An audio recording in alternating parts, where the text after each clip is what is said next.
I would regret if I didn't ask this, but I saw Dale from QuickBit in Regina ask the question about a hardware wallet. What's your personal take on the best hardware wallet? That's a question I get here all the time on the show. But what's like the consensus from the people you talk to, and what's your personal recommendation in terms of a hardware device for people? It's super interesting. It's like asking the smartphone industry, oh, Apple or Samsung, like something like that. Obviously, it goes back to what is your self-custody solution, and that has to be something you really think about yourself. And there are many, even beyond, and I come back to your question later because I think it's important to talk about that first, the self-custody. Obviously, when you go ahead and think of like what self-custody solutions should I get, you have to consider so many questions, and you really have to think about it. That's Bitcoin. You really have to make the responsibility to yourself and not just outsource it. Not just just pay a small fee and outsource to some company that offers some nice thing. But there are so many solutions. There is, first of all, do a keep it on exchange. You shouldn't, but that's an option. There is, you can have it on a single hardware wallet, just like a Bitbox, a Treasure, a Ledger, whatever. Or do I have multi-sig? So do I combine multiple hardware wallets? Or some people just do it with their steel wallets and nothing else. Like you don't need the hardware wallet actually. Mm-hmm.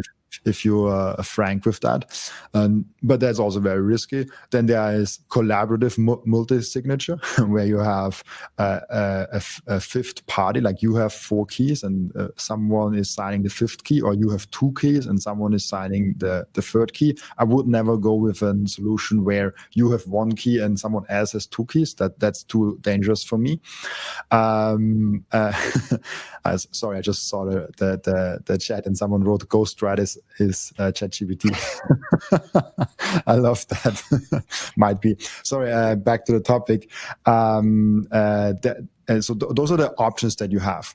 And so I would say if you have a significant amount of money, or let's start there. If you have a very, very insignificant amount of money, let's say 200 euros in Bitcoin, don't bother with buying a $100 hardware wallet. Like, why are you doing that? Just either keep it on a hot wallet on the phone or keep it on exchange, whatever you prefer. But don't buy a hardware wallet for 50% of your stack.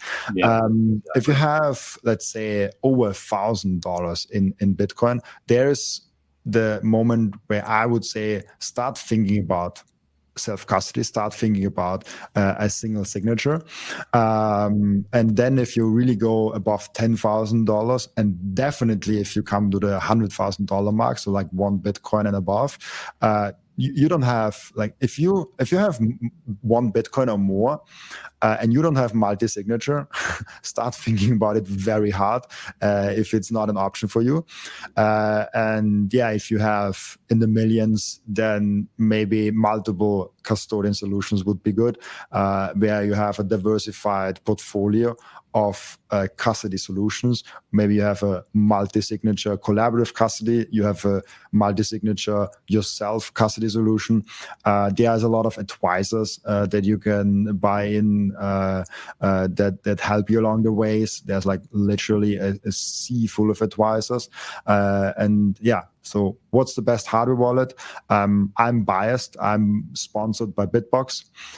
So I don't feel like I can sit here and say, oh, I recommend Bitbox because I'm sponsored by them.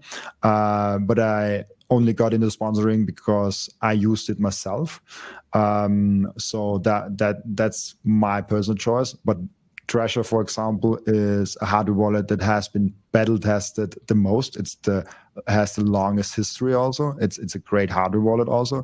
And there are many other ones. There's Coldcard. Then is the whole debate, do you want to have it air gapped or not? That's a deep rabbit hole, because some say, is there even something like air gapped? Because you still have to exchange.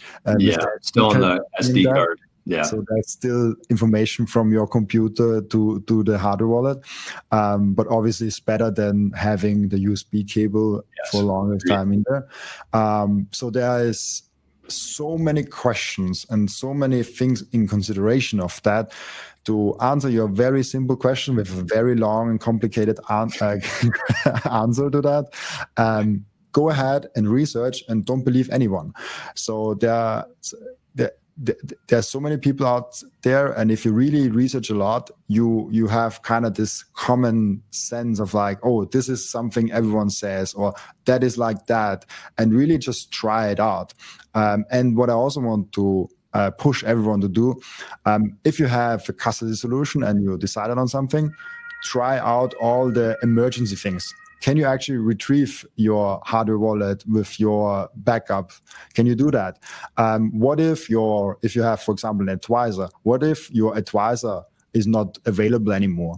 What if your phone is not available anymore? If your cloud accounts are not available anymore, your computer is all of a sudden broke. I don't know, everything at once fails all of a sudden.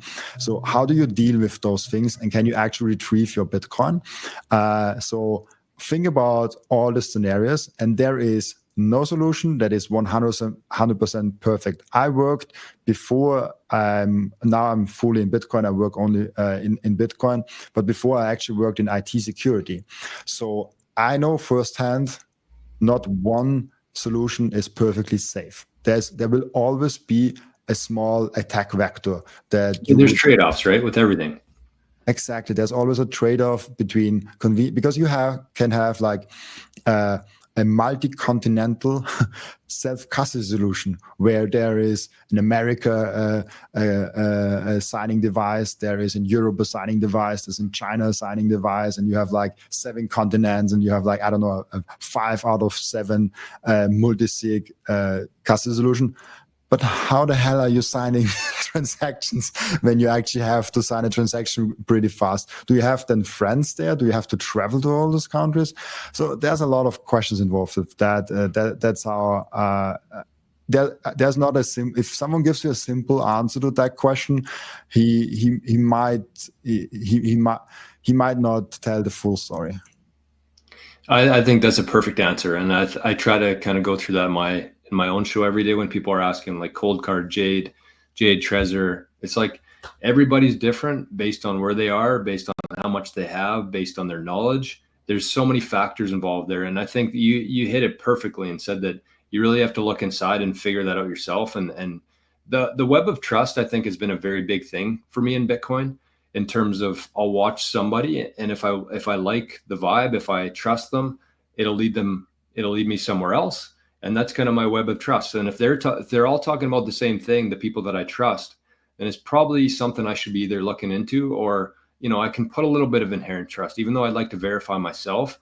That's a good starting point for a lot of things. So that's a great answer, Robin. And I think that very useful for anybody out there who's going through this, because even if somebody's sitting on, you said $1,000 right now, but think about that 10x. Think about what that's going to be worth in 5 years. Or do you just want to have like a little device that you're plugging in your computer that you have I think of it like a suitcase full of cash, $100 million cash. Would you leave that laying around when you go to sleep, or would you invest a little bit of money and time to protect that? And, we're still at the very early stages where people just see this device and they don't really see what's behind that and that's holding, right? And that's a great insight that I forget that I usually also tell in this thing. Treat your custody solution as if Bitcoin is 10x the value. So if you have, let's say, 0.7 Bitcoin, and let's say the value of that is, I don't know, $63,000, treat it as it would be $630,000, almost $1 million. How differently would you treat that Bitcoin right now? And I think probably half of the Bitcoiners would be like, maybe I would upgrade to some better system. Maybe I would rethink that security solution, because I think most of the Bitcoiners have a pretty weak setup. There are obviously the nerds. There are obviously people maybe that are publicly in Bitcoin that have like a higher incentive to really have a good setup. At least that was my motivation to really up my setup. I was like, oh, I'm publicly available to know that I'm in Bitcoin. I should really have a good setup, not because of image or brand. I should have a good setup because what if something happens? What if someone stands in front of my door and is like, hey, Bitcoin, please. I know you live here. I know you have Bitcoin, so please give it to me. I don't want to give my Bitcoin away. I want to have solutions for that. I want to have practices for that. So really think about your Bitcoin as if it's 10x the value.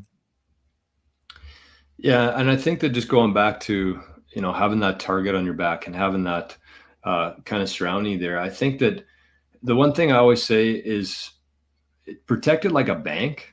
Like you know, the bank has security. They have cameras. They have Brinks trucks. They have people there. And I said, you know, with a bank, they have insurance. They're holding somebody else's money, and they're holding a fake money. You don't have any insurance for yours. You're protecting it for yourself, and you're holding something that's real. So banks have their security. You have to think even beyond that, right? And so, you know, I think that is something that everybody's going to be taking a little bit more seriously in the coming years. But anyways, Robin,